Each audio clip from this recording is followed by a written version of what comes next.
তো hello guys, দেখতে পাচ্ছেন যে রাত্রে 9 করে কটা বাজছে ধরা হয়েছে দেখি 12:52।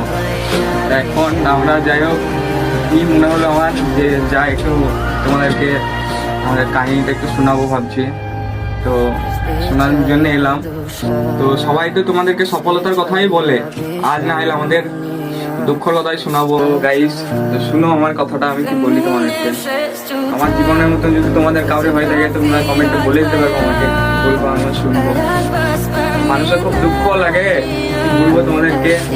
প্রথমে একটা কলকাতাতে কাজ ধরেছিলাম, কলকাতার কাজটা মানে কাজটা ধরলাম, তা মাল মেডিসিনের জন্য এমন অবস্থা হয়ে গেল, কাজটা বন্ধ করে দিতে হলো। তো বন্ধ করে দিয়ে বাড়ি চলে এলাম। তো কলকাতা থেকে বাড়ি আসার পরেই একদিন থেকেই আমরা চলে এলাম হিমাচল প্রদেশ। এসেই ধরো এলাম পাঁচ দিন মতন কাজ করলাম। করে ধরো কি করবো, এরকম 5 দিন কাজ করে মাল মেডিসিন সব শেষ হয়ে গেছে। আবার দেখো ওখানে বসে আছি, মানে কি বলবো তোমাদেরকে, আমাদের দুঃখ মানে শেষ হচ্ছে না। যেখানে কাজে সেখানেই ডিস্টার্ব হচ্ছে। যাই হোক, তোমাদেরকে কাহিনীটা শোনালাম। তো আরেকটা আমাদের যেরকম এরকম আমাদের মেলা কাহিনী আছে, তোমাদেরকে শোনাবো আমি একদিন, শুনতে পাবো আর দেখবো ভিডিওগুলি। যাই হোক, আমার মতন যদি কাউরে হয়ে থাকে তোমরা ভিডিওতে কমেন্টে বলে দেবে।